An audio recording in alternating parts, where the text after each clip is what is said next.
किसी गाय को ट्रक में ले जा रहा था, उसको उतारकर उसकी हत्या करनी या किसी को जीप से बांधकर और उसको बांधकर जीप से बांधकर उसकी हत्या करनी,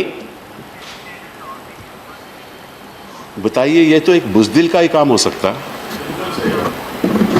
ये तो कावड़ ही कर सकता है कोई कि किसी को बांध के उसको मारो। बिल्कुल। और फिर कहते हैं कि हम भारत माता की रक्षा कर रहे हैं, फिर कहते हैं कि हम भारत माता की रक्षा कर रहे हैं। मैं चुनौती देता हूं, अगर भारत माता इतनी ही प्यारी है तो जाओ ना सरहद पे लड़ो। बॉर्डर पे आके जाओ सरहद पे लड़ो, जाओ सरहद पे लड़ो, उनको बोलो लड़ो, ठीक है ना। वो जो भारत माता की प्लीज नो प्लीज, भारत माता की जो हत्या कर रहा है सरहद पे, किसी अपने आदमियों को मारने के बजाय वहां जाकर एनिमी को मारो, फिर पता चलेगा कि भारत माता की आप सुरक्षा कर रहे हो। वो हिम्मत नहीं है आप में तो इतना है कि उसको जीप से बांधकर फिर उसको मारोगे आप।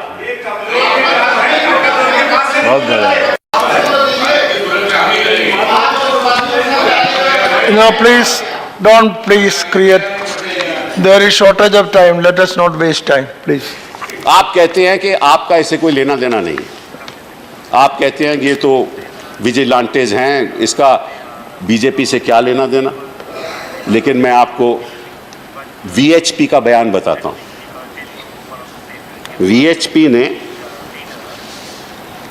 अनाउंस किया है कि गौ रक्षक के मामले में हम एक धर्म योद्धा, होली वॉरियर्स को रिक्रूट करेंगे। वीएचपी का ये बयान है और आप कहते हैं कि आपको कुछ लेना देना नहीं है। ये तो आप ही के लोग हैं। और साथ में ये भी कहते हैं कि वी विल इक्विप गौ रक्षक्स। तो किससे कैसे इक्विप करोगे? और प्रधानमंत्री जी कैसे कहते हैं कि रात को ये कुछ और है और दिन में कुछ और है? उनका बयान रात को कुछ और है और दिन में कुछ और है, ये तो हम मान सकते हैं। लेकिन ये कैसे कह सकते हैं कि रात को कुछ और करते हैं और दिन में और करते हैं? इनको मालूम है कि आप ही के वीएचपी के लोग ये काम करते हैं। धर्म योद्धा, और अलीगढ़ में सारी डिस्ट्रिक्ट्स में इन्होंने तय किया है कि हम धर्म योद्धा खड़े करेंगे, आर्मी खड़े करेंगे। और मैं आपको एक और बात बता दूं कि लगभग 2700 गौ रक्षक सेना आज 14 प्रदेशों में काम कर रही है। 2700। और ये कहते हैं ये सब रिलीजियस सोल्जर्स हैं, धर्म के सोल्जर्स हैं, और ये रिक्रूट कर किए जा रहे हैं वीएचपी के द्वारा। और इनमें कौन ट्रेनिंग दे रहा है, किसको ट्रेनिंग दे रहा है, कैसे ट्रेनिंग दी जा रही है? बजरंग दल। बजरंग दल के लोग ट्रेनिंग देते हैं। मीटिंग होती है, और ये मीटिंग जो मैं बात कर रहा हूं ना, ये 14 जुलाई और 17 जुलाई के बीच में हुई, अभी हुई। प्रधानमंत्री जी क्या कह रहे हैं? प्रधानमंत्री जी क्या कर रहे हैं? ये महात्मा गांधी के बारे में बयान देना, ये तो अपने आप में मैं समझता हूं डबल स्पीक है। कहना कुछ और करना कुछ, भावना कुछ और जमीन पे काम और दूसरी। ये तो जनता को बहकाने की बात है कि हम ये सब काम हमारे से लेना देना इसका कुछ नहीं है। इनफैक्ट एक यूनिवर्सिटी ऑफ कैलिफोर्निया के प्रोफेसर ने, एक Sanjay Subrahmanyam professor and Irving and Gene Stone endowed chair in the social sciences in the University of California and Los Angeles, told the Indian Express there is unusually implicit understanding between the lynch mobs and top leadership in democracies. Yeah. This is how you are perceived in the rest of the world. Your own people, your Bajrang Dal, the VHP, these are the people who are actually doing this. And the Prime Minister very blithely says that no, these are anti-social elements. So I challenge the Prime Minister.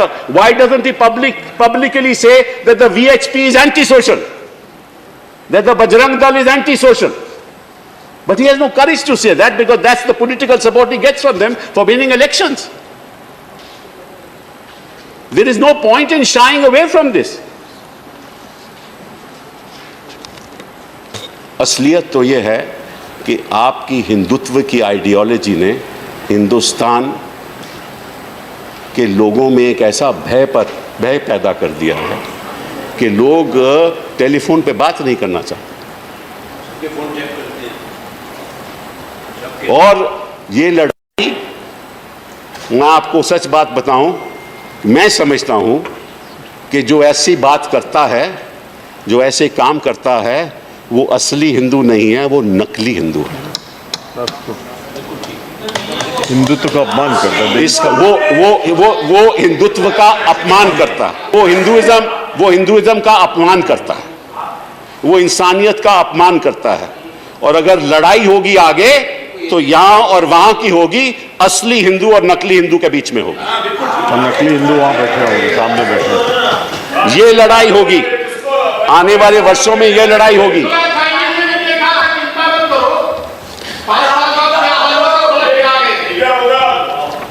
असलियत तो ये है, बैठिए। असलियत तो ये है कि हिंदुस्तान के इतिहास में सबसे ज्यादा ऐसे हत्याएं हुई 2017 में। 2017 में सबसे ज्यादा हत्याएं हुई हैं। और ये कहते हैं कि हम गांव की रक्षा करना चाहते हैं। मैं आपको बताता हूं कि हरियाणा में मथाना जगह है एक, वहां एक गौ रक्षा की जगह है, वहां 50 गाय की मृत्यु हो गई। 50 गाय की मृत्यु हो गई क्योंकि उनका ख्याल नहीं रख रहे। और जो गाय को सालाना मिलना चाहिए वो 600 रुपया है, हर गाय को 600 रुपया है। और ये कितना देते हैं? 100-150 रुपए। मतलब कि जो सरकार है वो भी गाय को जो देना चाहिए वो भी पैसा खा जाती है। ये इनकी सरकार। और ये कहते हैं कि गाय के प्रति ये इंसान को मारने को तैयार है। ये कौन सी राजनीति हो रही है?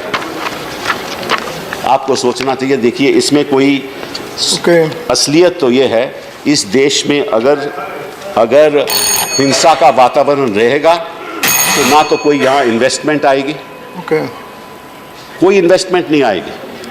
और लोग सोचेंगे कि यहाँ मालूम नहीं कब हमारी गाड़ी रोक ली जाए और कब हमारे साथ कोई ऐसा बदसलूकी हो। ये असलियत है। मैं आपको एक और बात बताना चाहता हूँ। महात्मा गांधी ने यह भी बात कही थी। उन्होंने कहा था कि हम सबको लाइव स्टॉक की साइंटिफिक इवैल्यूएशन करनी चाहिए। क्योंकि होता ये है, deputy speaker sir, that as far as a farmer is concern, वो बेचारा अपना लाइव स्टॉक और अपना एग्रीकल्चर रोटेट करता है। और ये मैं नहीं कह रहा, ये सरकार कह रही है, हिंदुस्तान की सरकार खुद कहती है। तो क्या करता है कि जब बीमार हो जाती है गाय तो उसको रखने के लिए उसको 40,000 रुपया महीना खर्च करना पड़ता है। उसके पास वो साधन नहीं होता, इसलिए वो बेचना चाहता है। क्योंकि अगर वो रखेगा तो 40,000 रुपया उसको खर्च करना पड़ेगा सालाना। नहीं रखे और जब वो बेचता है तो उसको जब पैसा मिलता है वो अपने धान में लगाता है, एग्रीकल्चर में लगाता है। तो कहने का मतलब ये है कि ये तो बात ये भी नहीं सपने, अपने लोगों की हत्या कर रहे हैं। ये जो किसान है उसकी हत्या हो रही है, वो बेचारा बेच भी नहीं सकता और उसको रख भी नहीं सकता। और जब वो गौशाला बेचता है तो सरकार को जो 600 रुपया देना होता है वो भी नहीं देता। दूसरी बात, अब गौमूत्र पे तो इनकी बड़ी साइंटिफिक लर्निंग है। अगर मैं समझता हूं कि अगर गाय के पालन के लिए अगर कुछ ये सोच करें तो शायद हम खुद गाय की रक्षा कर सकेंगे।